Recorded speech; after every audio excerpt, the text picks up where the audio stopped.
Welcome to the AEW Dynamite review. We are the Dadley Boyz of What Culture. I'm Adam Wilborn, joined by Michael Hamflett and Michael Sidgwick, here to review everything that happened on last night's episode of AEW Dynamite. But before we get into it, if you're a fan of this sort of thing, make sure you subscribe to What Culture Wrestling on Apple Podcasts, Spotify, Amazon Music, and YouTube, where we do daily wrestling podcasts where we not only review AEW Dynamite, but also AEW Collision, Raw, SmackDown, the show formerly known as NXT 2.0. Pay-per-views, premium live events. We have interviews, roundtable discussions, and a round of the week complete with a very good quiz, of course, on wrestle culture. As I said, though, joined by Hamflett and Sidgwick to review last night's Dynamite. What a show this was, Sidge. Mostly an incredible show that I was hugely energized by, that quite frankly, given my wider malaise about all things wrestling, I think I needed. Again, I will be consistent. I'm not yet going to declare, as if it's up to me, that the power the arbiter of the feeling. The arbiter, the ombudsman of all elite wrestling. I'm not going to just declare that the power is back. It will take months and months for it to really, really come back. I will say, as my succinct take on things, right, is that Tony Khan has been tweeting 2024 will be the new 2021. And we interpreted that as double signings or big free agents and all the rest of it, which we all but know is the case. And now it's literally true in the case of something we'll delve into deeper on this podcast. But there was, as good as some Dynamites have been, and as great as some recent episodes of Collision have been, I'm still missing the flair, the thought. Like, even they abandoned this one, right? I was writing a list about unsolved AEW mysteries, which you can catch on whatculture.com/WWE. And like, even though it was abandoned, so you can't really put them over for it, the backstage who attacked Jon Moxley, like red herrings out the ass. Just the thought that was so dialed in when Mox's legs was shaped in the Hanged Man tarot card, in the shape of a 4 at the same time when the Horseman teasers were kind of there. It was just like bang, bang, bang, idea, detail, detail, detail. We're not there yet. Maybe we'll never get to that again. But there was a lovely, lovely detail just sprinkled ahead of that main event segment, that post-match angle. That was just, couldn't have loved it more. Yeah, this delivered as advertised, which is not easy. That's the thing with wrestling, isn't it? Like, they'll give you like all these matches or all these things to get excited about, and you want them to deliver on your expectations. It might not deliver on how you would have booked a thing, but you just want to like it and you want to feel something for it. And there was things I liked more than others on this Dynamite, and it wasn't like perfect, but it was so refreshing to have a card, as we previewed yesterday, that for the most part was really stacked, and then come away from a Dynamite feeling like they managed to pretty much pull off everything they were attempting. Sid mentioned yesterday about that weird thing. It's not a curse, it's not a hex, but it does feel like every now and then something goes awry that you couldn't have accounted for. Nothing on the good-looking Dynamites. Yeah, and nothing like that really happened here. Nearly did in one of the matches, but then that was karma knocking on Chris Jericho's door, I think. So, like, otherwise, I just, like, I'm already starting to loathe the feeling, but I just felt a lot for what I was watching. Well, let's dive straight into it, because obviously it opened with that big one-on-one match to determine who was going to face Samoa Joe at AEW Revolution. Swerve Strickland versus Hangman Adam Page. It went to a draw, so there's no point really covering any of the action. But I'm joking, of course. They tried to kill each other yet again. Early on, they spill to the floor. They go over the barricade and what have you. Strickland takes over with a big boot early on. Page comes back with a fall-away slam. I didn't realise as well that Swerve was going to be the one cheered more here. Yeah. AEW did. AEW did. So early on, Page sets up for his top rope moonsault to the floor, but Strickland moves and Page lands on his feet and runs straight into a rolling flatliner from Strickland, who also hits a leaping backflip dive over the top onto the floor. He wants the JML driver. Page counters though with a Liger bomb for 2. He's getting booed really badly at this point. He went for a buckshot. Strickland dodged and hit one of his own, followed by a swerve stomp for a really close 2 count. Page rolls to the outside. Strickland wants a pile driver whilst they balance on the guardrail, but Page counters with a DDT onto the barricade to take us to picture-in-picture. Lovely twist on the Texas Deathmatch spot from the pile driver, that. We come back. Strickland hits the swerve stomp. Page rolls to a table that's been set up on the outside. Unfortunately, that collapses, so Swerve's not just set up another one then. He tries a 450 back inside, but Page gets the knees up. Page comes back with a huge lariat and a buckshot to turn Strickland inside out, but he puts his foot on the bottom rope. I thought Nana was going to get involved at that point, but no, he just puts his foot on the bottom rope. So Page hits a dead eye on the apron and tells the ref to just count Strickland out. Prince Nana has been told not to get involved, though, of course. So instead of helping Swerve back into the ring, he just encourages him by dancing. And it works because Swerve gets back in at the count of 9. Page hits a baseball slide, grabs a chair, and you think, well, don't hit him with the chair. You're going to get disqualified. So he just twats Prince Nana with it instead. That allows Strickland to hit the Swerve Stomp once they go back inside, but he clutches his ankle as a result. Tries for a JML driver, but Page rolls out and grabs his ankle.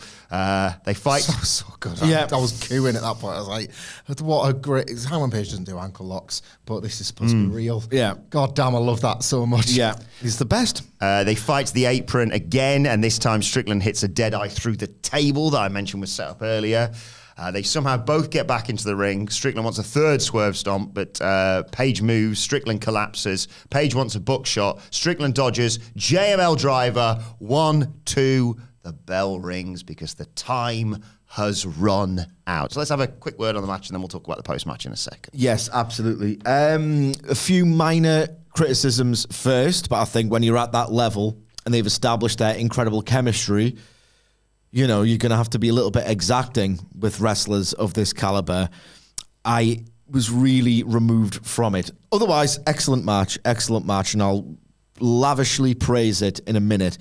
But the table spot, like Swerve looking flustered, kind of panicking in the moment, makes the choice to circle a ring, get into the table, and then not use it immediately as a weapon. It's like you're just setting up stuff to happen later. That felt like really fake and distracting. And I think maybe it's just a byproduct of the way in which wrestlers are trained and map out their matches now, where that lack of improvisational ability just comes to the fore at times.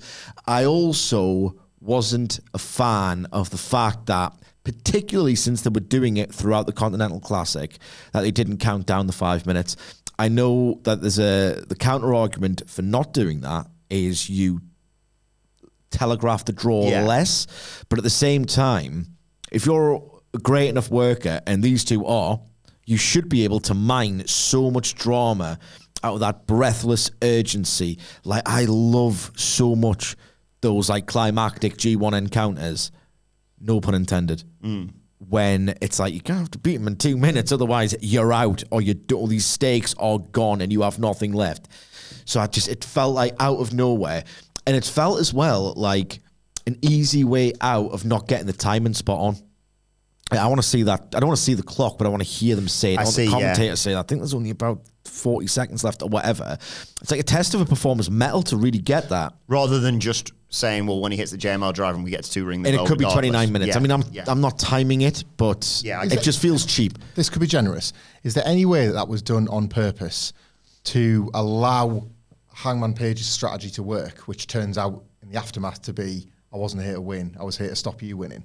And one of the ways you could do that with the time limit. You could, I suppose, but one of the ways in which I can do that is wrestle you to the point where you're forgetting that there's a time limit on, there's a clock running on you, and you can't really argue that if there's a clock on them. Like, so it makes Swerve look stupid if you put the clock there, and Hangman Page's whole deal. I wouldn't put the clock there. I'll just have the ring announcer say it. Yeah, but that's what I mean. Like, so then Swerve would hear it, and then it's on him that he's failed to beat Page. And the story they're trying to tell is that Page was more interested in being like basically a barrier to Swerve getting the title. And if the clock's running down, I don't like that becomes on Swerve. I don't like it. No? On that, I was really confused by that post-match.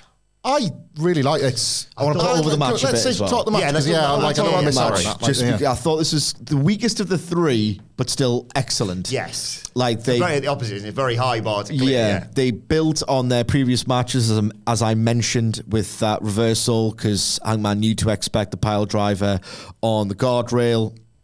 He'd strategized ahead of it, and that DDT looked awesome. Like, and I want to put over as well the fact that they elevated the kind of tropes that wrestlers can't stop themselves from indulging in, like finisher theft, long back and forth matches. Like, structurally, this wasn't dissimilar to a lot of things you see, but yet it makes perfect sense in the context of their specific rivalry that They are mirror images of each other who've never yet determined who the better man really is without interference, without a time limit. This is like a core theme of it. So, of course, they're going to do these back and forths. Of course, they're going to do like finisher kickouts. It's amazing when you've earned it. It is amazing. Austin Rock mastered it because they'd earned it. They'd wrestled each other all those times. It's brilliant. Absolutely. So they earned all of the things you see all of the time. That makes sense because one can't win without interference. One can't win in time. They are absolute mirror images, which again makes sense that Swerve would do the finisher theft because he's obsessed now with Hangman Page to the point of imitation. So I thought, again, they just did a great job. The action mostly was absolutely perfect. Like that Asai moonsault into the flatliner just looked unbelievable. Like great physical chemistry between these two. But they did a great job of enhancing and elevating and making these familiar tropes mean something all over again. And I tweeted this. Hopefully the mega fans will forgive me. We kind of half laughed. Like, in an endearing way, because his RVD, we've all got these great memories of him, of it was you, dickhead, who's ruined it for me, the Mortal Kombat finish him when people are sat up waiting for the Swerve Stomp, because he cannot just sit up. Go on then, hit us. So some people just sway. Virtually everyone sits up too much. It's one of those moves, and Swerve is sometimes guilty of the, you have to look stupid so I can do my thing. But Hangman Page is in fact so intelligent that he can very rarely, if ever, look stupid in his matches. The way he just so organically maneuvered his body after Swerve's buckshot to like move where he had to move to take the Swerve Stomp and just like get up as if he's selling the move he's just taken. And then by the time he's sitting up, he's like getting stomped back. His timing and ring positioning is on another level, and that's what separates him from the very good. That's why he is truly great, is Hangman Page.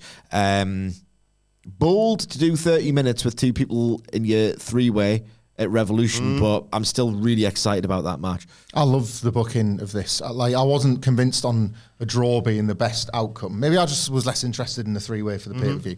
But what I think this achieved... Rather topical, that. Yeah. What I think this achieved more than anything else, more than the three-way at Revolution, even if you strap one of them, and Swerve would be the favourite of the two if you're gonna, is that they've somehow, like, they've yet again given you everything. The street fight gave you everything and left room for more.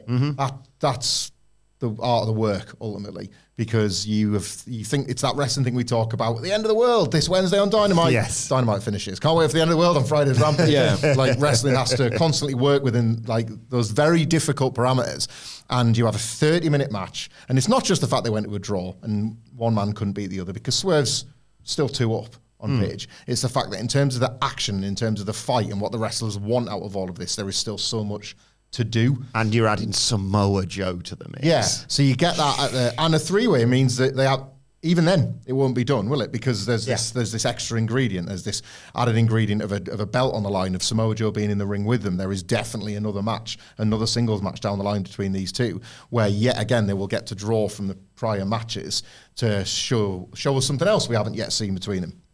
So I thought that was so impressive. Page has got a good record of doing that with wrestlers he wrestles more than once. Like so much of the Kenny Omega rematch could be found in the first one where Kenny, like they made it look like Kenny was beating him fairly easily. Sorry, Page, you're just not on my level yet. And then that builds into what you get. So you're going to get that with yet another Swerve singles match. So I loved the draw. And we talked about this before. The post-match just baffled me because Strickland, the heel, yes, situational babyface, says 5 more minutes. And Hangman Page, of all people, says no. It's a double turn. I thought this was situational on the night because obviously Swerve was the babyface. I'm not so sure if they've pulled off like a double turn permanently. Well, I guess we'll see. Like now in the weeks to come. Like it's nice that they finally made Page a heel because at least he's relatable. You know, he real self turned up to 11, right? But do you want to know who tweeted along similar sentiment? I will tell you. Some garbage human on X because I'm taking the piss. He's a teacher. He's a nice guy. But I like that Hangman Page would compromise everything we know about this good guy because he's now become he's now become poisoned by Swerve Strickland. But Like also- this rivalry has made him a bad man. Yes. Because he's become motivated by ruining one guy's life rather than satisfying his. That's like in every sense of your life, isn't it? It's like get your own house in order rather than worrying about somebody else's. That's what's the phrase I'm looking for? That's a noble trait of somebody. Yeah. And Hangman Page has just sacrificed his nobility because he's become poisoned by this thing. I think that's fantastic. I get that, storytelling. but I think his logic is also flawed. On the babyface side of things, which you can understand, you can say he's ignoring that because he's turning heel now. This is the man who threatened your child, right? Why wouldn't you want an extra 5 minutes trying to kick his ass? But even He if doesn't think he could do it. Yeah. Like, look at the finish. But even if you put that to one He's side, obscuring his crisis of faith with this. Well, that was the real quiz. Like that's a heel And he trait of it. deserves it after everything. but his logic is also flawed. You hate Hangman Page. So No, I don't hate Hangman Page. I hated him when he went into business for himself and destroyed AEW. But now CM Punk destroyed AEW, well, but carry on. he started it. The thing is, he said, I've won actually because I stopped you from becoming number one contender. He's number one contender. The ranking said he was number one. So the whole point of it, that's the bit that confused me. Of like, haha, you had to beat me. No, he didn't. He's beaten you twice before, and he's number one in the rankings. It was basically said, It's like if you're in a Champions League group game. you're not allowed to be this exacting. You And watch you're WWE 1 and and enjoy 2. it. I'm not having this. You're top, then you're second, you draw, and you go, well, didn't win. Well, no, but the rankings still say he's number one contender. He's in a title match. I cannot, and I never thought I would say this, Wilborn, in 1 million years. I cannot wait until the next time we review Raw. I cannot wait. Me neither. I cannot wait. I cannot wait. The idea is that it's a double turn. The idea is that Hangman Page doesn't want to give Swerve the satisfaction. The idea, built on the finish, Goldfish, that you saw a minute before, is that, oh, hang on. He's kind of got my number here, and I need to completely deny that to myself. Okay. Like, denial's a very, very potent feeling and emotion. So that's my explanation of it. We'll see if this all plays out. I would say I think it's easier to buy Hangman Page after all of these events. Like, he has had the worst things happen to him. And there's no justice, really. Yeah. Yeah. So it's like, well, right, okay, if there's no such thing as justice, I will abandon my sense of it. Weird now that everything Swerve Strickland has done in his actions, one match where he says, no interference in this one, is in the fiction kind of enabling him potentially to turn babyface. That is only happening because the fans like him in spite of his horrendous actions. That is a whole. Yeah. That is a whole. Well, I wouldn't even classify it as a whole. It's one of the many ways in which wrestling, it's the post-kayfabe inability to deal with these situations of pro wrestling's fiction. It's like, well, we've presented this character who's just so cool, even though he's the worst guy ever, that you like him. How do we deal with that? Because All modern day wrestlers. I think he'll be an anti-hero, actually. Probably. yeah, like you'd have some old timer being like you've got to be a heel. You've got to do this and this and this. It's like, well, they're going to love me more if I do that. How do we get around that? And it's like, you can't. Well, it's post-heat. You can't. Doesn't really now. work. Yeah, we'll like it. We'll talk about it. It doesn't really work. It really doesn't work. So yeah, like that'll get brushed to one side. Like it'll become a point scoring thing where it's sort of like, broke into your house, laid over your kids, caught and threatened him and your wife and your family. Cost me a title shot. Come on, got to play the game. Like, we've all got our limits. But in all seriousness, that is how. Because you're gauging off the crowd reaction and everybody's feeling and excitement around Swerve raising. Like, there's more interest right now in Swerve winning the belt than Page winning it back because it feels like you have to strap Swerve Strickland. So that's where we're at. And indeed, on the cold, pragmatic logic of it all, people have kind of, you can feel it in the buildings. It's not personal against Hangman Page. No. I think it's very much, we've seen you do this babyface. We saw you have the title. We saw you lose the title. We've seen you now do some grudge feuds in the babyface role.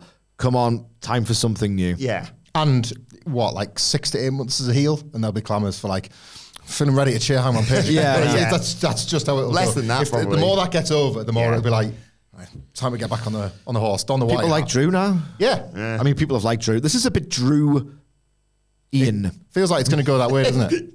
It's like all these horrendous things have happened to me and I got no justice. I've been screwed by Shawn Michaels, the boy toy. I've been screwed by the World Wrestling Federation.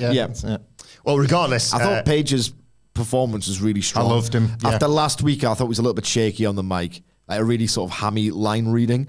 It was very much, Bitch. Yeah, You little bitch. Get in that ring. totally bought it. Another flaw. Yes. See, I can point out the correct flaws. Again, consistency should be the key here. They've established that they do the 5-minute intervals for times running out guys towards the end of a match, and they should have done it here. How many times have they done, right, there's been a draw, 5 more minutes, here we, okay, let's go. They did it. Wembo as a payoff to the 5 more minutes with MJF and Cole. That wasn't a draw though, it was a double pin. Yeah. So they've done it then, and it was just up to the wrestler. Yeah. They've done it with Omega and Pac. That was, I think, Tony Khan had sent Aubrey out and said, there's 5 more minutes because and they've done it. They've done it sometimes and not the other. There should be a rule. It's my favourite gift AEW has given back to pro wrestling in the last 4 years of time limit draws. They're almost universally good. In fact, I think they might be. I can't think of a time limit draw in AEW I haven't loved. Aye. They're But brilliant. sometimes they'll give you, like, MJF Danielson got overtime. Yes. Pac, Kenny got overtime. Maybe that's just an Iron Man thing, but I'm sure they've done. That would make sense because, like, sudden death was established with Brett and Shawn. Yeah. And then it's like, yeah, there does have to be a winner, I guess. So. I'll research this and come back to you next week. I will forget. Tony Schiavone announces it is going to be, well, there's 2 #1 contenders, so therefore it will be a triple threat for the AEW World title. 3 ways. At AEW Revolution. Page is furious, Strickland smiles, and then we hear Samoa Joe's reaction to all this backstage after a break with Renee. He says he's excited and elated, but he's being sarcastic, of course. This was a draw, yet here we are celebrating mediocrity. You do not want him as the champion, but it's not your choice. I'm the champ no matter what you do. Come Revolution, I'm going to walk out as champion. It's only a shame that the both of them are going to suffer because of it. Great. Another great promo from Joe. Swerve's got to beat him. Like, I feel very strongly that Swerve has to beat Joe at Revolution. And you know what happens if he beats Joe at Revolution? He doesn't beat Hangman again. Yes. Sorry, guys, I got confused with my news here because apparently there was a women's match in the first hour. It's kind of Toni Storm's thing, this, really, isn't it? Timeless Toni Storm versus Red Velvet. With Deonna on commentary, I should point out. Obviously, this will factor in after the match. I mean, it was a title eliminator, but considering we know what the title match is going to be, and it was all quite predictable, I think it's fair to say. But timeless Toni Storm's just awesome. Great now the rankings back. They'll book more of these because one of these days a champion will lose, and they've established that even if it's an eliminator, it's a squash. But the rankings allow for somebody to get that big surprise win. Who's it we were thinking of with Eddie the other day? Brian Keith, wasn't it? We just thought we were just suddenly going to, because he was just in a match. No, it was to set up him being all elite and stuff. But we just suddenly went, oh, wait a second, if he wins this, suddenly, obviously, you give him a title shot straight out of the gate. And because Eddie has someone. It's a proving ground match. Danielson, but he hasn't. Yeah. But anyway, so timeless Toni Storm even dominates for the most part. Toneless Timey Storm. Timey Storm. Never heard her. Velvet made a comeback. Hit some strikes in the corner. Cazadora Bulldog got the double knees in the back in the ropes. She goes for a corner charge, but Storm sweeps the leg, sends Velvet face first into the buckle. Hits a sweet cheek music and a DDT, but Velvet kicks out. Storm follows up, but almost gets rolled up. Velvet gets a 2 count, but she misses a corkscrew kick. Storm puts on her an ankle lock, puts her down. Velvet taps. Storm refuses to let go whilst staring at Deonna, of course, on commentary. She comes in for a face-off. Toni Storm gives her a peck on the cheek, and Luther steps in between the two of them. This was, in my opinion, much better than the usual pushed star wins predictable match as backdrop for incredibly basic storyline advancement. Snappy. Like, the idea, I really like this program between Timey Storm and Deonna Purrazzo. The idea that there's a real life there's a real life backstory which you can infer. I don't understand the tattoos. Where's the story? So, what a ridiculous. It's absolutely ridiculous. You can infer things. I've only had a long explanation and a full video package. Where's the story? Yeah. So we know that there's a kind of a like real life history there, and there's a bit of emotion added through the collage of the pictures of the time they spent before they both arrived in AEW. Especially because of how different Toni Storm looks. There's the visual of it. It's like, what the frig has happened to you? It kind of fell over for me when Deonna, I kind of get it from her perspective, but it doesn't work with wrestling is this performance art of, I want to wrestle the old Tony. And the fans are like, well, we love toneless Timey. So we don't want to see the old Tony back. So that didn't really work as a babyface version. Yes. But 2023 AEW could have been a bit more toneless and it might have been better. this is now tethered to an actual professional wrestling-based conflict in that Tony, who's now become, Timey, has grown so hubristic that she thinks that can be a great technical wrestler as well. And then that is going to make up the structure of the match at Revolution. And she's kind of abandoned her power game mostly in this match against Red Velvet to prove to Deonna on commentary that she can be a great technical wrestler as well. She said these exact same things last week. We should have seen it coming in the preview. And so now you've got a story heading into Revolution. That ankle lock tease is probably going to make for some great drama in the match itself. And what you do by telling this specific story, I jumped on my throat, man. I want it back, baby. You give an actual reason for these established star versus someone they're going to beat match on Dynamite. It's kind of a good reason why the person they're going to beat gets back into it. Can I just say the Bulldog that Red Velvet did was absolutely awesome. So good. Like a real driver, head down to the mat. I had a lot of time with this. This was so good. This was so good. Everything Cedric said there, completely echo it. I love this women's division at present. Representation is an issue, and maybe that'll get addressed a big business, like based on the reports we heard about how she wants to be factored in, not as just a one-segment wonder.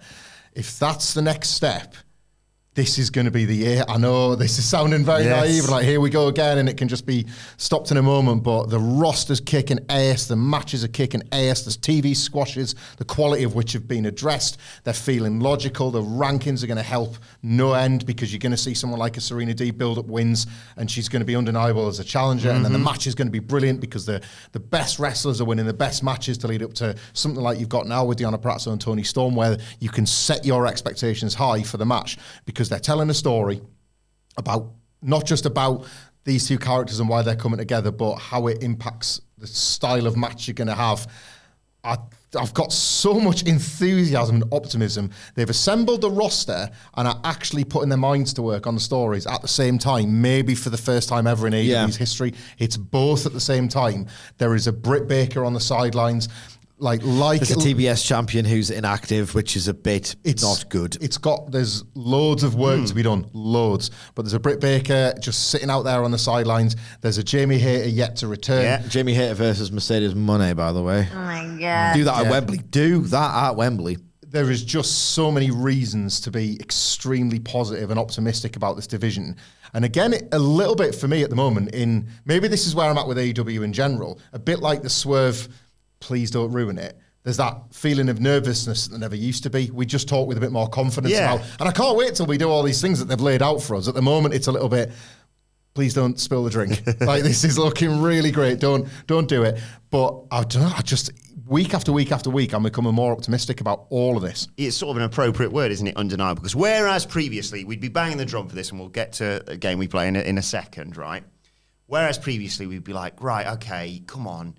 You've got more people that you could do this with. You've got Jade Cargill and Jamie Hayter and Britt Baker. But what about throwing a Saraya match here or whatever it may be? Now, you can't look at that women's division, certainly in the next month or so, and go, because I haven't really got enough, because we're going to have to do a match on Rampage. We're going to have to do a match on Collision. So you've got Julia Hart there. You've got Thunder Rosa there. Well, now, you've got Red Velvet's, first of all, who's been there from the beginning, basically. You've got Timeless Toni Storm, Mariah May, which we'll get to in due course. Athena's presumably going to come over pretty soon. Thunder Rosa, Apologise, skip ahead 30 seconds if you don't want a Ring of Honor spoiler.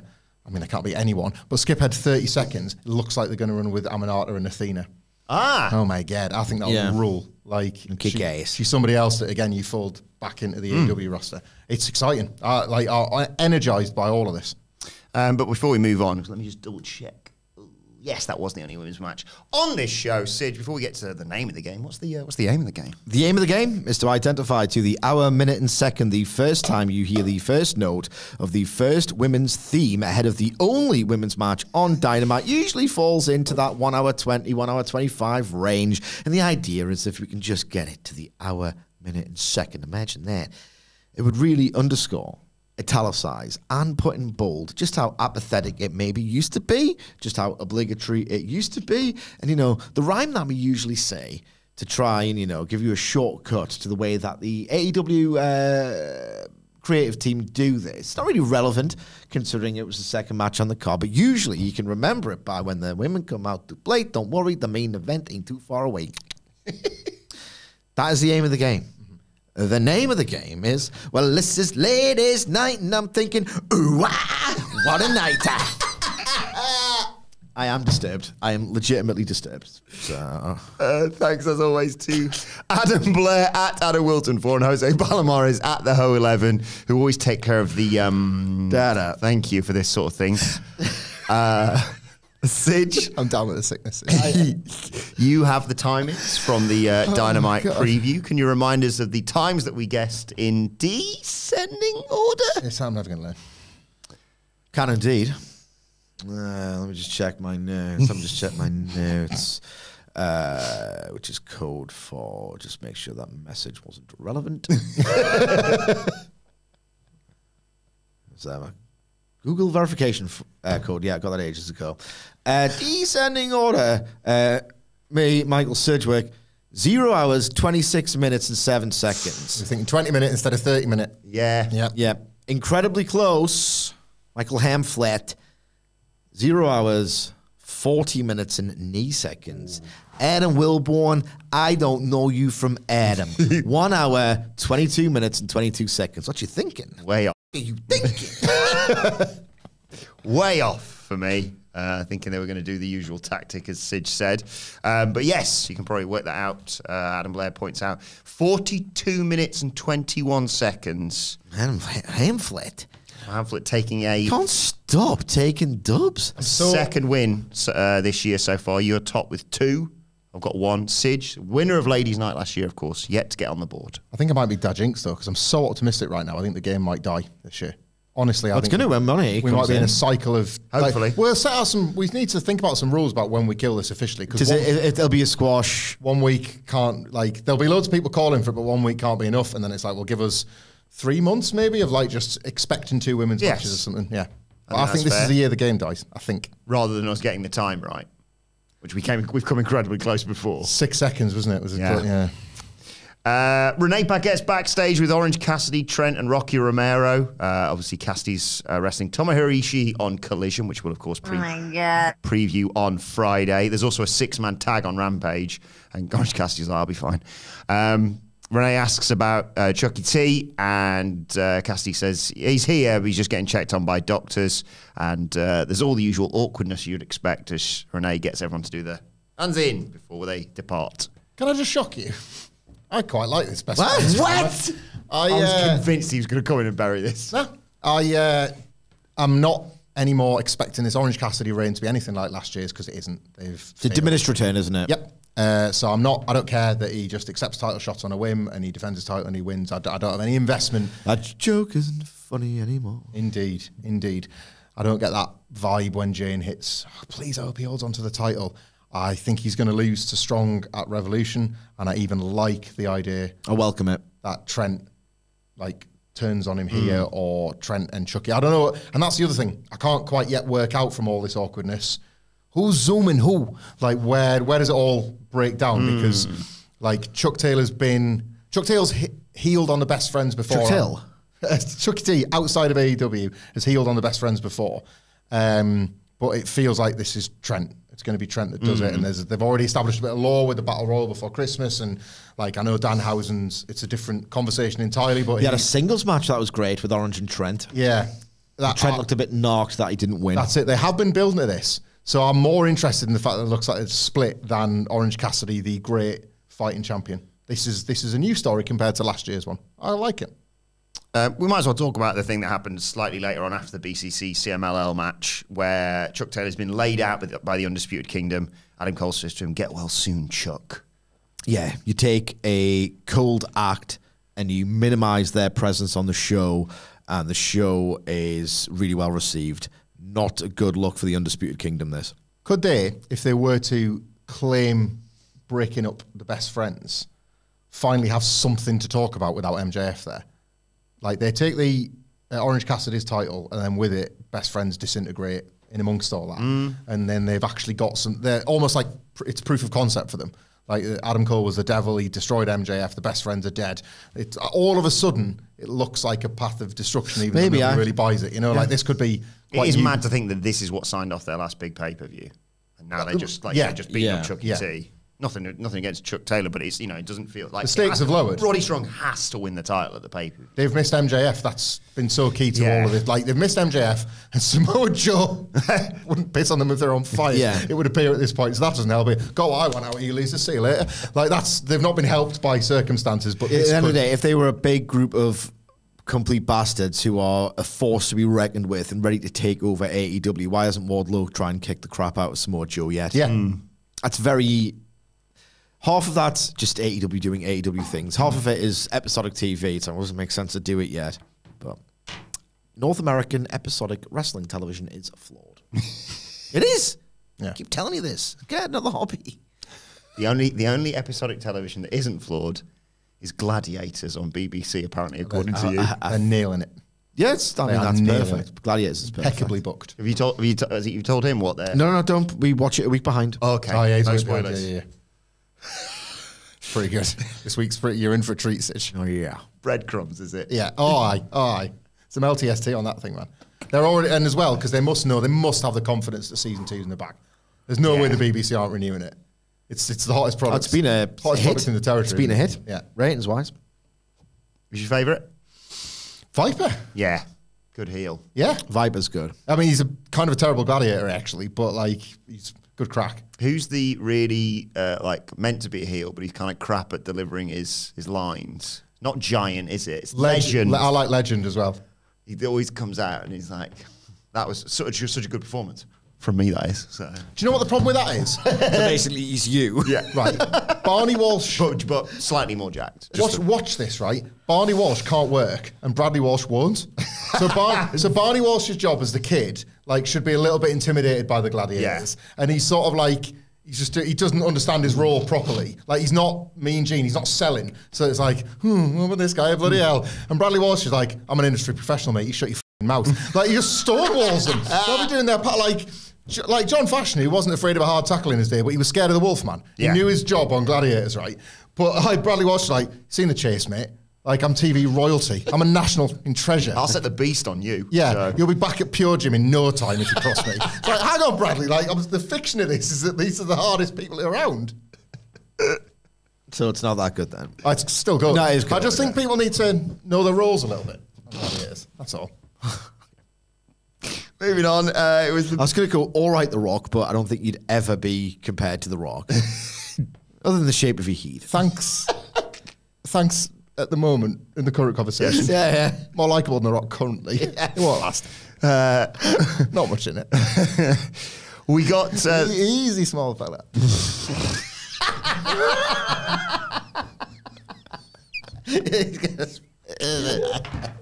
Very good. Thanks very much. Number one. Best. That's it. Best podcast, isn't it? So, Rock ever had that? No. do the numbers lie? So. That's it, exactly, yeah. Came out of that live show. Goosebumps. Goosebumps. Oh, yeah, definitely. Remember them, Dwayne? Remember when you actually used to get them? Because people used to feel things, Dwayne. Yeah. Before you it, Dwayne. Other than box office disappointment.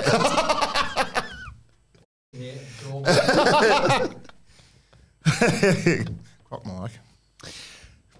I'm like the gag. PCC versus the CMLL All-Stars, I'm calling them right now. John Moxley, Bryan Danielson, Claudio I made that up. Yes. Sorry, from you. Mascara Dorado, Volado Jr. and Hechicero. Danielson and Hechicero basically just picked up where they left off from Collision. They did more like absolutely completely unique to me, new, cool, amazing stuff. I could watch them wrestle for like an hour. I couldn't, but I agree. I agree with that take, and yet wouldn't want to watch them. I thought they looked like fucking losers, thanks to the BCC being apparently indestructible. Like, What? It's so what that they did cool moves. They're like, they just don't win. John and Claudio and Brian are here, so like we get the win. It's just, I cannot fathom the booking of this. Like, Dr. Fed? Yes. How am I prescribing you storytelling tablets, whatever the patter is? We'll get to it. I'll prescribe you something. Then you two can have it out. Castagnoli comes in. He got sent outside with an impressive head scissors. They get the win. Like, both teams just win in their own domains. Is that it? They have the match at like Arena Mexico and they get the win. It's like, this has been great. I've enjoyed it a great deal. I'll run through the match then. And then when they do invade, it's like, here comes Fun Gallus for the save. It's like, oh, great. It's just like, I don't like it. I love watching the action. I love being introduced. AEW existing as a place where you get to see more wrestling that you wouldn't see otherwise. Not allowed like WWE. Because I'm not going to do the work. You're just not. I'm not going to go do the work and find these wrestlers elsewhere, despite what spreadsheet wankers on X tell me. I'm not going to hunt these wrestlers down. AEW needs to bring them to me. But at least make winners out of them rather than complete jabrones. Well, they're not complete jabrones if you actually paid attention to the match, but we'll get into it. Oh, I had just... Keep up flip-ups. And hands on fire. 1, 2, 3. Beaten again. Because he didn't come out with his thing on fire. Yeah, I missed that. That's why. I knew I'd figure this out. You know, came out a bait because this is... No, I just... How can you not feel stuff for the in-ring? Yeah, it was great. It was great. Storytelling was strong. Really, really didn't want to be... I hate the beat. I didn't want them to win. Well, I don't think it's a super effective invasion. Okay. At all. I think they're being... I thought it was really effective. I think they're being super normalised by all of us. Moxley and Volador in at this point. I've no idea where we're at. They start looking out. They each hit a tope. I expected more from Volador as well. You told me there'd be more from Volador. There was that one nice bit, but the rest of it was... He wasn't the best in the match. Yeah.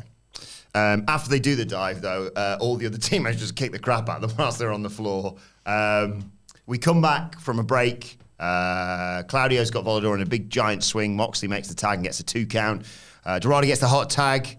After getting hung up in the ropes, he hit a double arm drag on Moxley and Danielson. And then he launched off Moxley's back to hit Danielson with a head scissors. That looked great. And a really good hit. Spinning head scissors sent Claudio out to the floor with his levitation. Don't see that on Monday Night Raw. Hechicero and Volador hit topes. Dorado hit a shooting star off the middle rope. Hechicero hit Danielson with a spinning hammerlock into a backbreaker. And Dorado hit a 450 for a near fall. Moxley and Claudio come back into Clean House. But Dorado hit an up and over code red on Claudio for a near fall. Volador drops Moxley with a thrust kick and a backstabber, but Danielson flies in with a Busaiku knee. Hechicero hits that spinning leg submission of his, which Danielson broke up. Hechicero tries to put Danielson in a stretch muffler, but Moxley makes the save. A spinning guillotine leg drop on Claudio got Hechicero another 2. Claudio then sends him into the ref, but he stops himself, but the ref sort of cowers away, and that allows Claudio to hit a low blow and get the roll-up for the win. Post-match, some of the CMLL lads who are watching jump into the ring. It looks like the BCC are outnumbered, but Seidel, Daniels, and Cool Hand Ange and Daddy Magic come down to even the odds. There's like 12 or so lads just staring each other down in the ring. I can see where we're going on this one. There it is. Michael Sidgwick, the floor is yours. Well, first of all, just to square off the post-match, that's the weirdest collection of individuals I'm ever likely to see. A babyface supergroup, I think, even though the BCC, who knows what they are? You're joking. Not another one? They were there last week and then lost the match, didn't they? That's how I know how it links they've been together. folded into all of this. It's not lame. much detail here, Yeah, it's lame as hell. It's lame as hell. Didn't Moxley half murder Christopher Daniels last year? Yeah. Am I making that up? I can't remember the exact reason. It's very much like sort of, you know, in the invasion where like Haku was there and he'd only come back at the Rumble. It's like Bradshaw, Haku, you got to stop him taking your job. The people you worked with a month ago. Yeah. That's AEW, so save the day. It was Mox because Daniels was aligned with someone he was feuding with, but he really beat him up. Anyway, and now they're best mates because there's no continuity, even though there is. I don't know. I thought this, right, when I'm appraising a match like this, I use the example of Danielson and Okada, which was pretty goddamn successful. A lot of people think that second match of theirs at the Dome is the one to beat this year. I don't agree, but the consensus of this thing that you should probably gauge the consensus, as well as give your own take on it, is that was a really well done thing that really got there in the end. I was underwhelmed by both matches, if I'm being brutally honest. But the idea was, and presumably I'm going to let this one play out with the CMLL, is that Danielson won on his turf, Okada won on his. There probably won't be a third match. It's a political compromise. These are the things that are just this interpromotional rivalry, right? Unless it's the only one that was ever great, A to Z, ROH versus CZW, where ROH just won, which it should have. And CZW Combat Zone knew that rule, basically, is that no one wins. So you can't really do it. But you should because it's fun. Is that you're going to have to recognize who's the bigger political player and just book them a bit more favorably. I don't necessarily think that's a good thing inherently. I still think it's fun enough to do, and you can work around it. In terms, with that caveat in place, I thought the structure of this match was kind of tremendous for the story they felt they had to tell, in that the CMLL lads completely blew them away. The idea was that we're not for the cheating. There's a thing called baby faces and heels in wrestling. I think I'll doing the job. John Moxley should meet it. Yeah, I know. Anyway, I thought they just got blown away.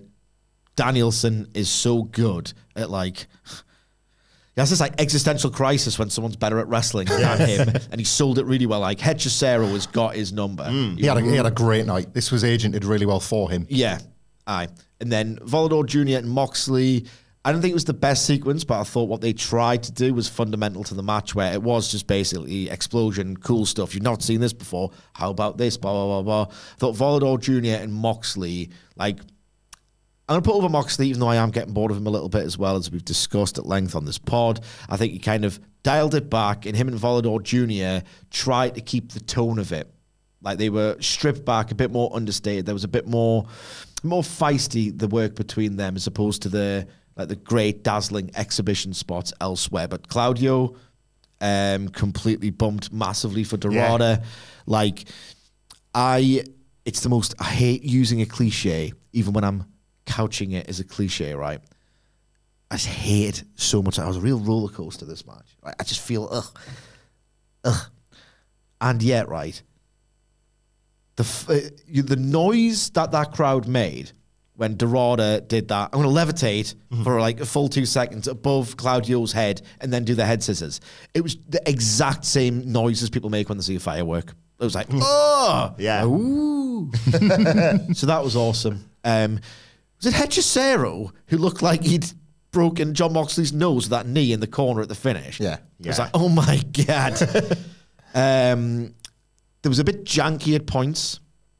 It wasn't the smoothest match. And when they did the dueling bits where the BCC isolated one of the CMLL All-Stars and then did the beatdown, when they subverted that, I thought the CMLL lads did a shocking job of the beatdown. They were not laying it in at all. So you didn't quite get the tone. But it's a total left-of-field diversion, and I have been getting sick of this sort of non-canon, we're going to bring in this guy to wrestle. That guy? This is a really good version of that. It's a total left-of-field thing that I did not expect. I'm into it. Sidgwick has charmed me a little bit there on the texture of this match more than anything else. I think I was maybe really deflated by the finish and just simply do not take the CMLL lads seriously. There is an element of that. But I will defer to Sidgwick's point about how they were proving themselves as being able to out-wrestle the wrestlers. And they were getting their arse in the body of the match. It was we're getting embarrassed here. And thus you get what you get, and you get such a carny finish from the supposed, the people that are effectively supposed to take this all the more seriously just went down the clown route, just cheat, just win, just nick it, just steal it. Maybe, and look, this shouldn't be a time of year match anyway, as we talked about hundreds of times, but right now, this would be a hell of a candidate for a Blood and Guts finale, wouldn't it? If you've got your... I want Anarchy in the arena, but not at Revolution, because you can't do that with a Sting Party match. You cannot. That has to be where the chaos lives. Well, it'd be great if... So there's two matches we've pitched that typically take place on other occasions. It'd be great if the gimmick was there because the feud needed it rather than because it's the pay-per-view. Yeah. Like, I know we're waiting for either Double or Nothing for. When's Blood and Guts typically for? Like June? Is it on Dynamite? It's like 2 or 3 weeks after, so June. It'd be lovely if, well, no, this is an interpromotional war and we've inspired by Ring of Honor and CZW's Cage of Death. We're going to put this in a double cage. Like, it'd be nice if that's what all this was leading to, because they've got at least 2 stipulations to do a big payoff. And it sucks that you have to say, oh no, it's not time. Yeah. It's not time for the uncontrollable chaos yet. You know what I mean? It sucks. Right, let's get to Tony Khan's big announcement. He's backstage. He says, fans might have heard earlier today. He must have been raging about that. You see this? Yeah, I saw it. God damn it. Like, poor sod. 6 hours, was it, or something? So, yeah, before I went to bed, the TD Garden were like, got a big show coming on your way in March. Oh, cool. So, but yeah, that's the announcement. But it's going to be called AEW Big Business. He said it's going to be one of the most important nights in AEW history and one the entire pro wrestling industry will remember. Tickets go on sale on Saturday. It says Boston, but they spelt it wrong. Bloody idiots. They put 2 S's in there and there was a $sign. I mean, it's Mercedes money, isn't it? It is Mercedes money. Guy who's only watched the first dance. Getting real first dance vibes from this. That is the take, isn't it? Boss baby. Yeah. This is the first dance. That was really good. 2, Do that again. Mercedes money. It's clearly built around the arrival of Mercedes money, and I'm not the only sole voice here.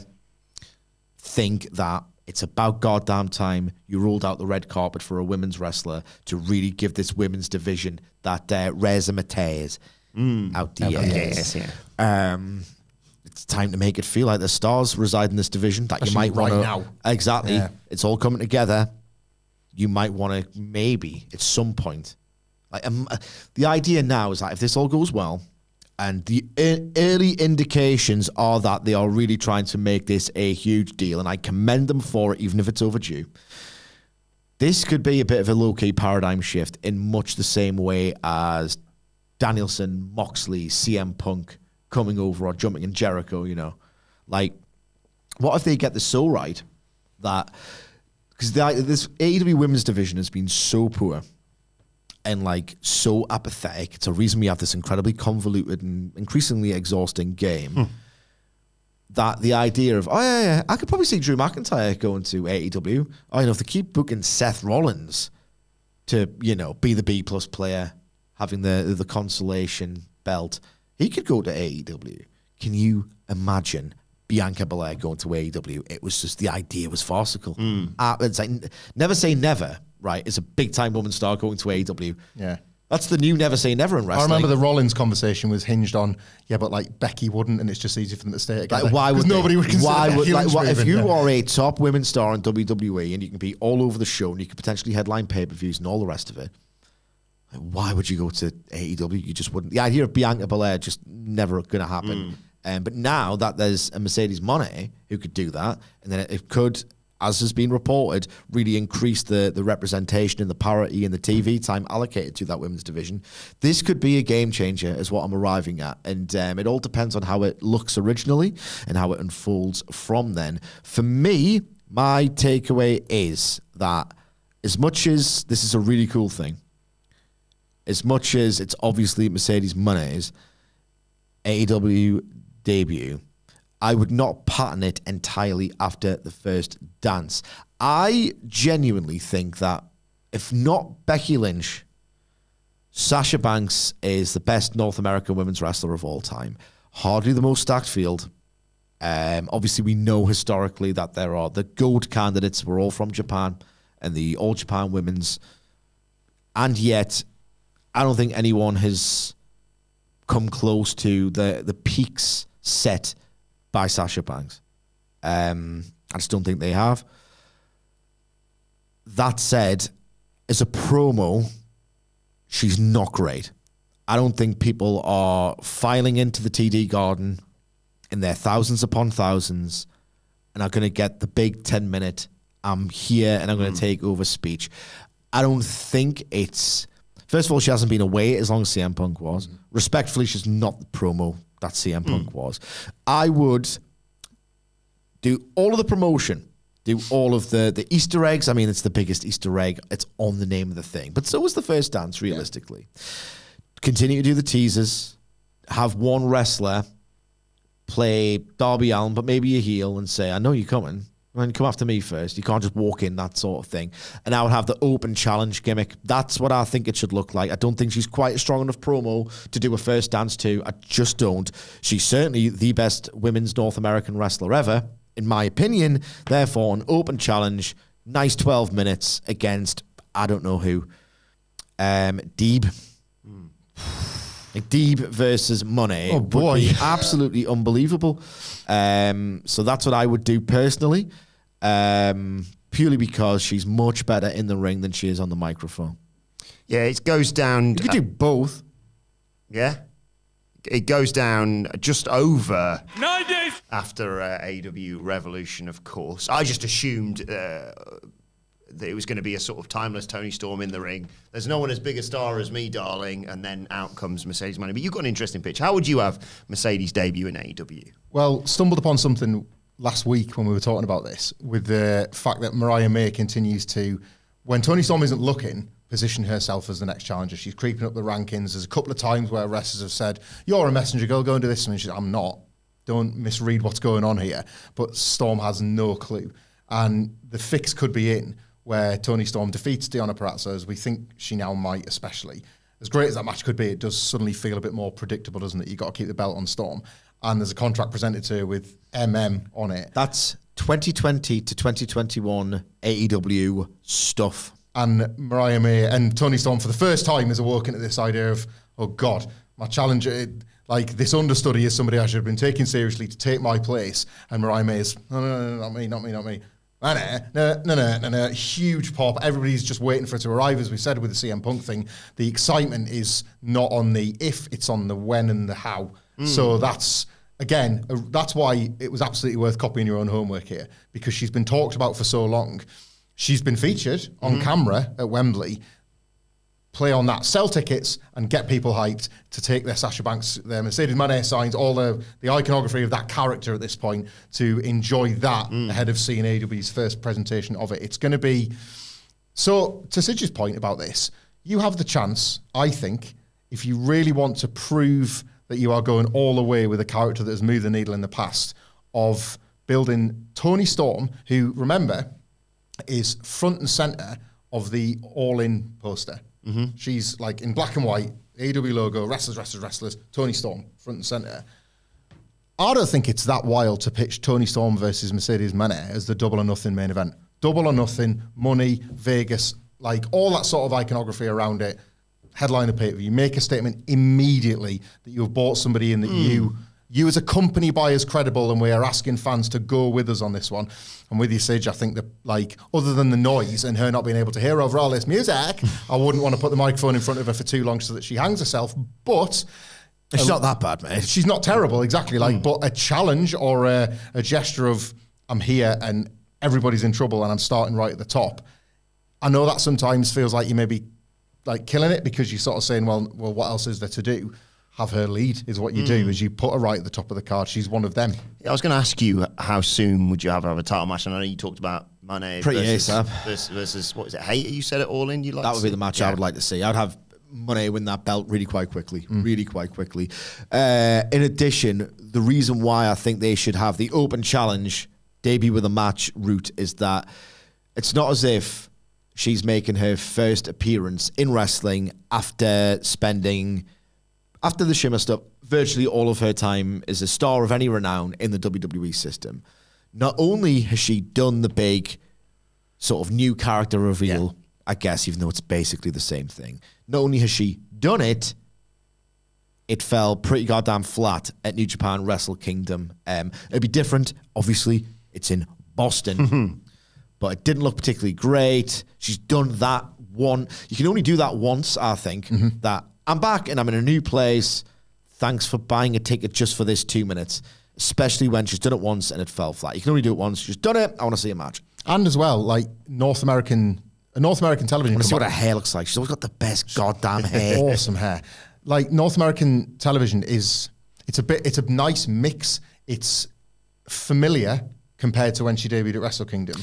And yet, it's brand spanking new. Yeah. So you can get the best of both worlds. You can have your cake and eat it too, I think, with a Mercedes Moné, because she's far more comfortable in this environment than she ever would have been arriving at Wrestle Kingdom in a division that didn't really exist for a match that was only going to get certain billing. Here, she's headlined North American TV wrestling shows before countless times. The alternative, if it's just the debut, I'm here, here's my new look, here's a hint towards my direction, you could load that show up with just class match after class match, and people wouldn't feel shortchanged about the idea of going in big number to a big arena.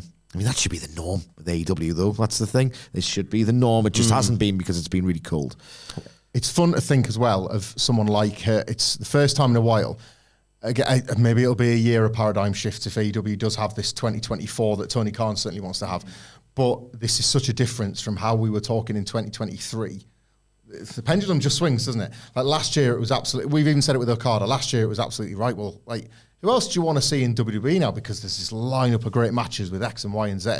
I'm not saying the pendulum has just instantly swung back with AEW, but because the women's division is only now, inexcusably, realistically, but only now just starting to feel like it's coming alive. Mercedes Moné doing this now stands to change the conversation in AEW's favour of, maybe we would be looking at Becky Lynch in 6 to 8 months of, now is the time for you to jump. Now is the time for Bianca Belair to think, have I done everything that I can do in this run of my contract, and is now the time for me to look? That's, I think, what's really exciting about this. It can be fumbled, but I think match-wise, she's too good.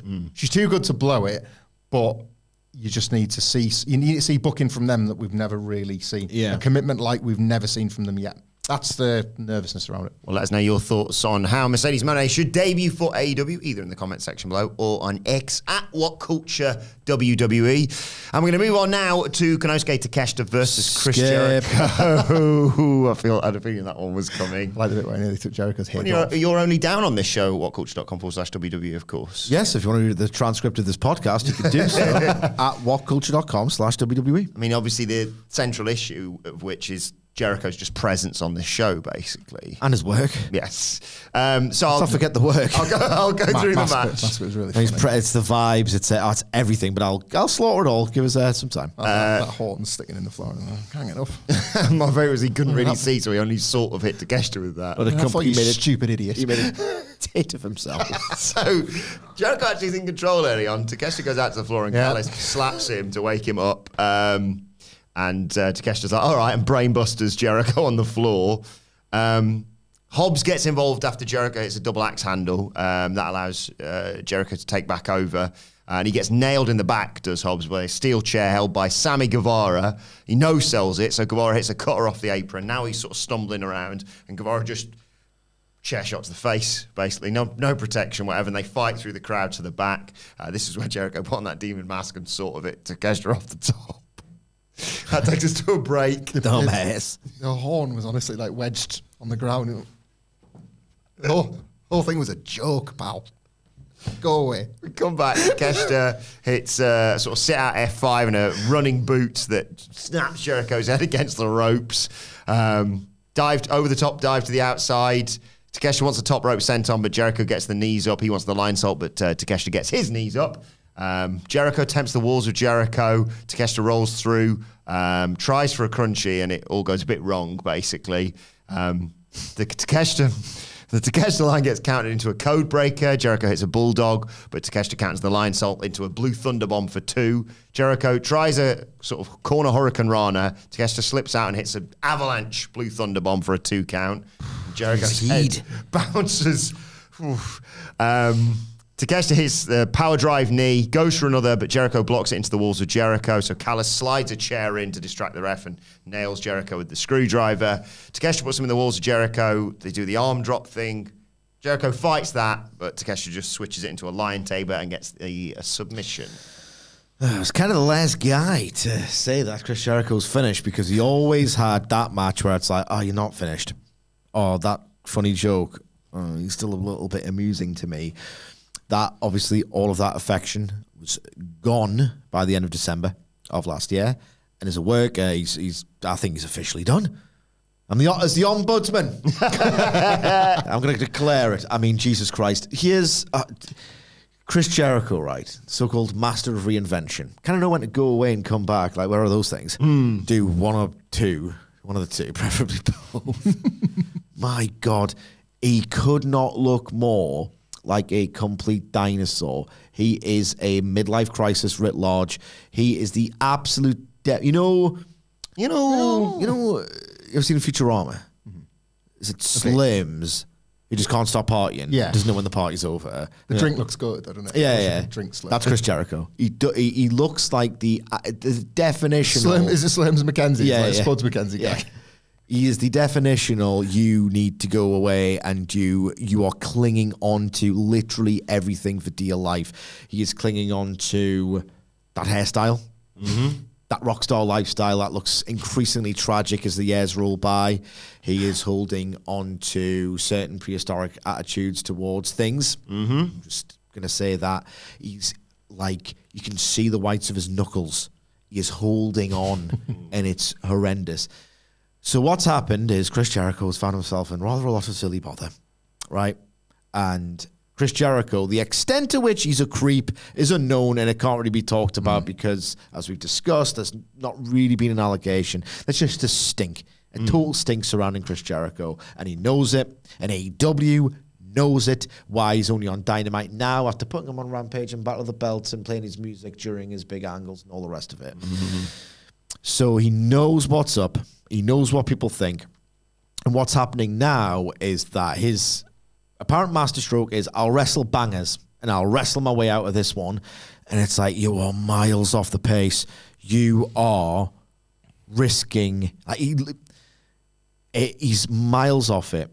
Imagine having a shootout with Konosuke Takeshita. It just looked horrendous.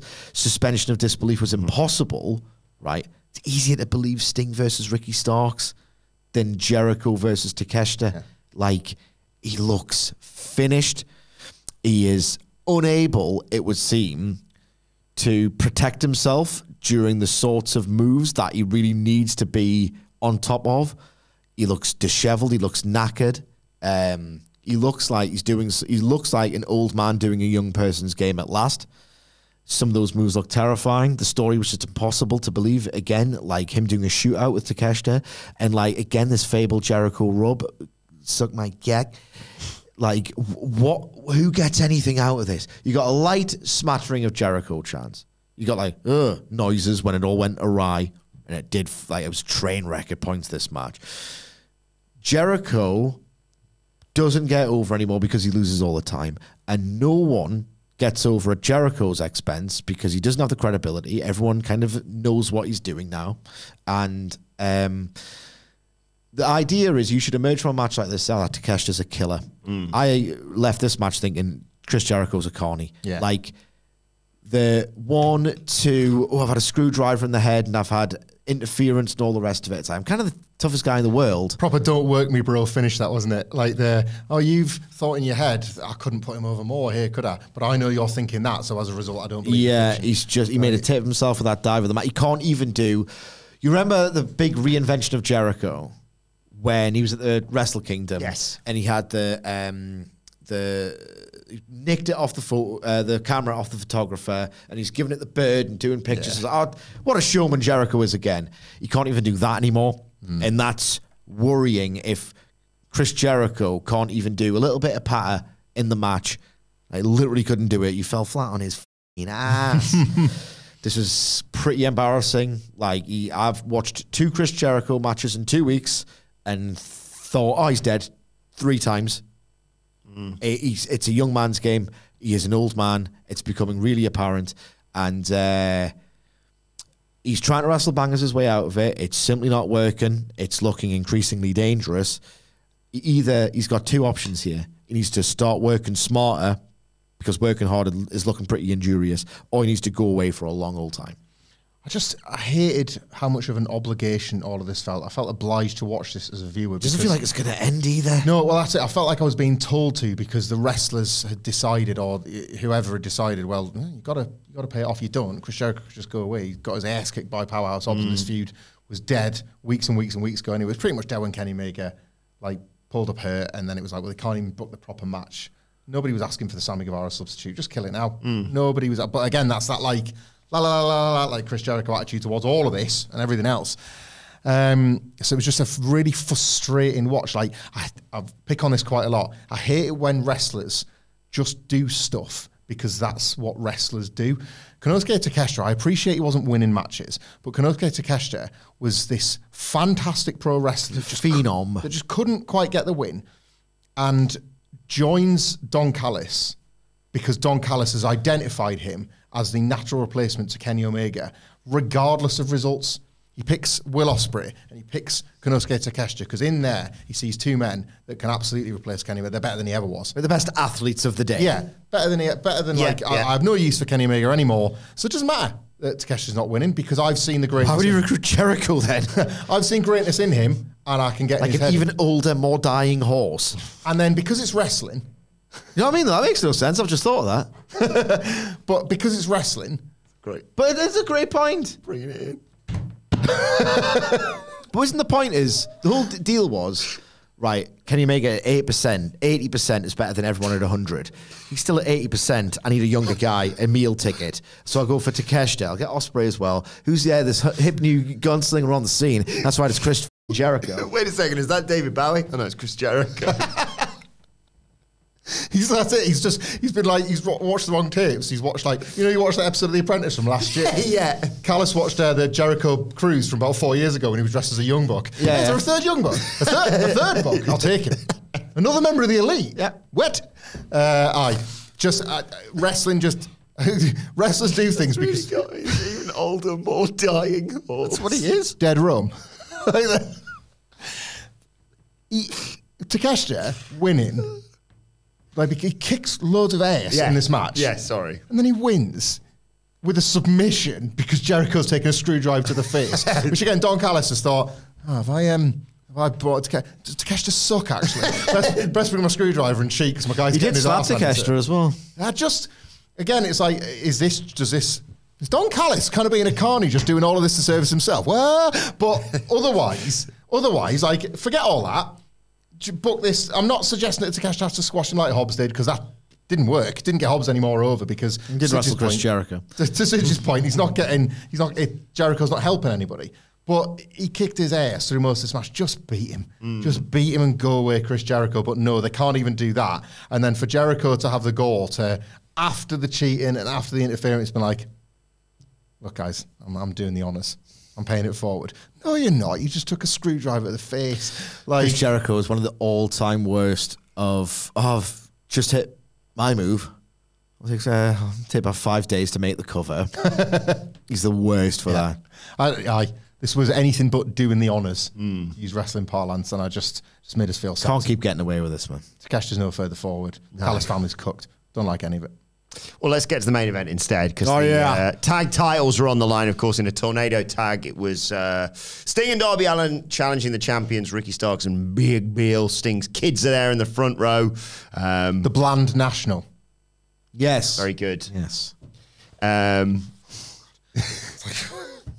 have been able to go home. I thought you were going to go at Sting's kids for a second. I was like, what's wrong with it? Anyway. See the size of them. Stick one of them in the face. Please. Yeah. Bill immediately slams Allin into the guardrail right in front of the family of Sting, and Sting and Starks. Frankie Tory. So Sting and Starks sort of brought into the crowd, and then Sting disappears. He's still jockeying for position. Yeah. Bill and Starks are beating up Allin, and then you suddenly see in the balcony above everyone Sting appear, and he does his own signature dive onto the pile. And he's the first one up as well, which obviously he's meant to be, but, that's still ridiculous at his age. It's amazing. That takes us to picture-in-picture. We come back, Stinger splash against the barricade on Bill, who just no-sells it and runs. Big Bill looked awesome in this match. His taunts were hilarious, even by his standards. Yeah, great night for Big Bill. My favourite bit was, I think immediately after this, he no-sells that, kills Sting, turns around, Darby Allin tries a dope and he just grabs him mid-air and hits a big boss man slam. Oh my God. It looked unbelievable. It was like Abyss had that as a finisher where they'd be running at him. Like, bring this back for Big Bill. Yeah. Have more people run at him and just spin him in the air for ages. Yeah. I think it kept going then, because I think then he gets him up in a choke in the ring, slams him down, and then just goes on his head. And I was like, has he forgotten this is meant to be, like a bit of a back and forth? He's just going to kill Darby Allin in front of us. So Bill and Stark set up a table. Stark's like press slam Darby Allin through it, but Sting makes the save. He fights off both of them, runs wild, dodges a big boot from Bill. That crotches him. Stark sneaks up behind though and hits a Scorpion Death Drop, but Darby Allin breaks up the pin. Then Sting and Allin hit Stinger and coffin splashes on Bill in the corner. A Code Red and a coffin dropped to the floor by Darby Allin connected on Big Bill. Starks misses an Enziguri on Sting, who puts him in the Scorpion Deathlock. But Bill appears again. It looks like he's got Darby Allin on his back in his sleep. He looks like he's going to climb into the ring and break it all up. But Darby Allin gouges his eyes and they both fall through the table that's been set up. Starks gets the ropes, but it's Tornado Tag, of course, but he manages to get it so that Sting can't really hold on to it. Sting tries for a Stinger splash. Starks move. Sting's hits the exposed turnbuckle because he pulls the thing off as he dodges it. Sting fires back up. Starks sort of hesitates. Sting fires back up. Starks does hit a spear, though, for a great 2 count. Goes for another one. Runs straight into a Scorpion Death Drop. 1, 2, 3. Sting and Darby Allin are tag team champions. I've manifested this for 3 years. Yes. And it's finally goddamn happened. Delighted. This was excellent and wonderful at the same time. My God. I loved it when I saw Sting. You know what? Talk about cinema. Look at the bottom while I talk. Oh, yes. The actual shoot cinematography of Sting looking like the vigilante of old. It's like, it's a bit early for this one. Don't you like kind of walk and brawl and it's magic and then do this at the end? And he just did it. And I was like, it's the first to get up as well as he said. I'm thinking, right, if he's done the Sting big end of match thing now, I'm thinking, ooh, he's going to play a role in the finish here. This was Sting being 2021 AEW Sting / the end of his TNA run Sting again. There's a bit of a spring in those Stinger splashes, and he bumped, and he got back up, and he did his trademarks, and everything was all wonderfully paced. The Darby stuff creating movement as Sting sort of gets back up and G's himself for the finish. But my God, the thing is, you're still watching Sting, and it's like, he looked a bit of the old Sting, if that makes any sense, right?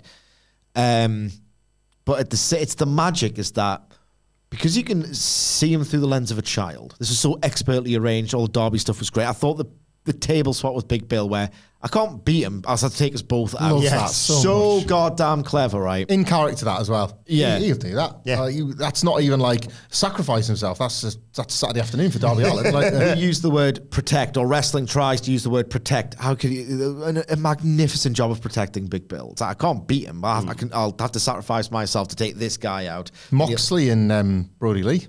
Yeah. Isn't it like... how can I stop him? Yeah. This Like, man is a human monster. Yeah, what am I going to do?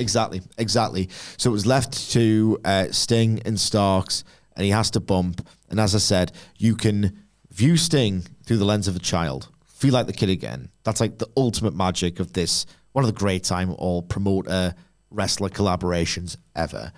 And yet, when it's convenient for them, he's still a 64-year-old dude taking a spear, and you think he can't get up. He cannot. I don't think he can kick out or get up. And I've seen, unfortunately, matches where Sting can't. So it kind of works on that meta layer. And he got up at 2.99 and it kicked ass. And he hit the Scorpion Death Drop like it was 2009. It was just absolutely wonderful. It's the magic of Terry Funk and ECW, but the work is exponentially better. Yeah. And I know it's like sacrilege to criticize any of Terry Funk's thing, but he played heavily, as he should have done, on an old man that's walked into a war zone and can still fight. That's Sting. But Christ, the work. I don't know. It's like we should be putting over more this like physical impossibility that is most Sting matches. Should be on the news. Like when, it should be on the news. When old people do acts of incredible physical feats, like I've started thinking of Satomo walking around his garden, right? Yes. Go up Everest. Ridiculously. Foiled a mugging. Marathons, all these acts of like the body is weak, but the mind and everything, the spirit is able and willing and let's go.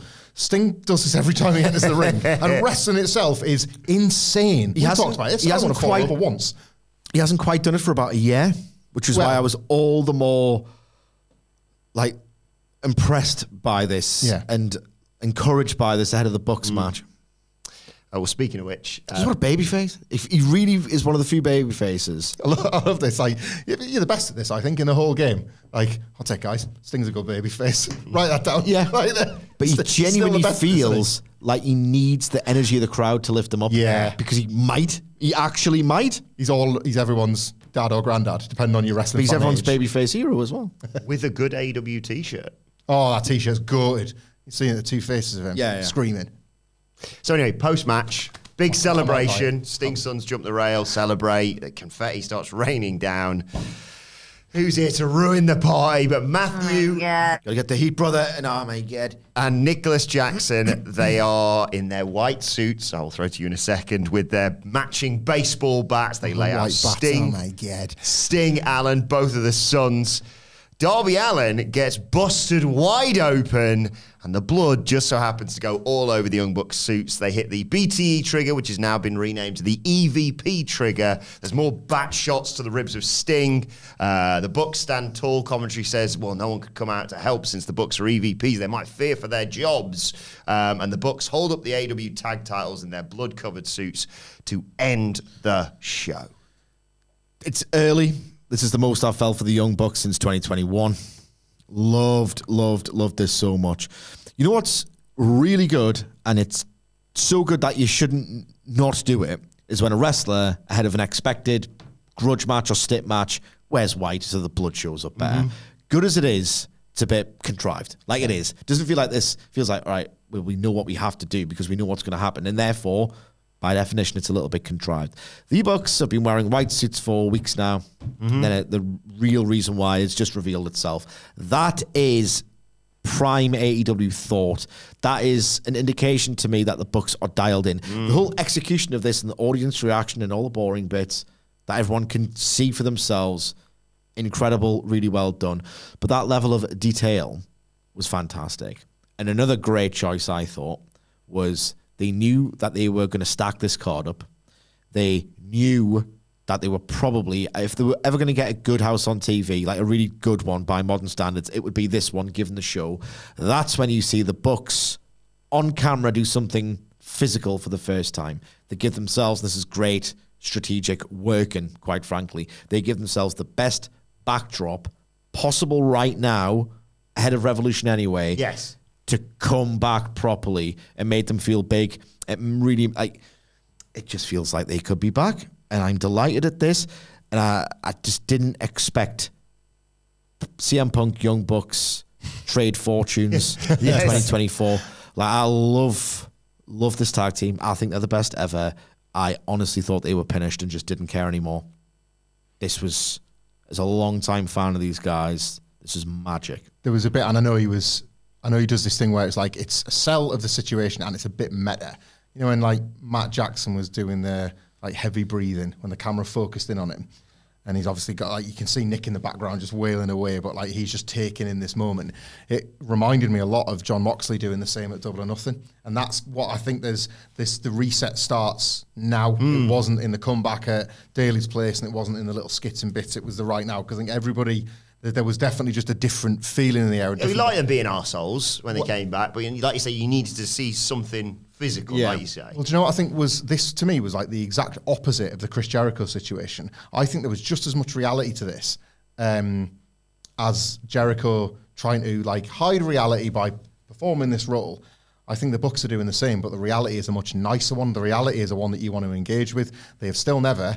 up until Revolution, where it's finally going to happen, had their tag team pay-per-view main event. I don't necessarily think that's happening. I think it's going on last 100%. It should. I'll have a passy bet with you on that. Well, I'm not that convinced, so no. But I said it like, I was actually the first guy to call this. As soon as I said it, I was like, Sting's going on last. And they've sold a whole pay-per-view around him. I think this main events, I think this is, and they were having that moment, and it's like, that's again what helps this, like, we are back. We are absolutely back. Everything is going to feel right with the Young Bucks. This match will 100% deliver. And it's going to be in the spot that they feel like they deserve. Like the cloud. We always talk about a cloud as related to CM Punk. Hangman Page verbalized it on television. It was said pretty much in 2020. Like, the cloud's parted. Yeah, like the Young Bucks didn't feel like, even last year when the Elite got back together, there was almost a certain like stubborn energy to it all. Yeah. Like, we've got to show this solidarity on television to help people that are struggling with this divide feel like everything's going to be all right. This is just totally different. Like, it was never just a Punk problem, but everything was going to take time. And it finally feels like for the Young Bucks, the clouds have just parted so that they can just enjoy what they've helped create in all of this, in AEW. And it just, I think that was more than the beatdown, which as Sidge points out, like the traditional stuff is still goated, like heavy heat angle to sell a match and blood and all of that. Timing of it was perfect as well. Yes. Why would you wait a week? Aye. For like the celebration for the champions next week on Dynamite. Do it when it hurts the most. And the bats show that it's premeditated. So it's not just like opportunistic. Like as soon as they rocked out and do it, when are we going to beat up Sting and Darby? Yeah. Oh, then right now, while his kids are in the ring, ideally.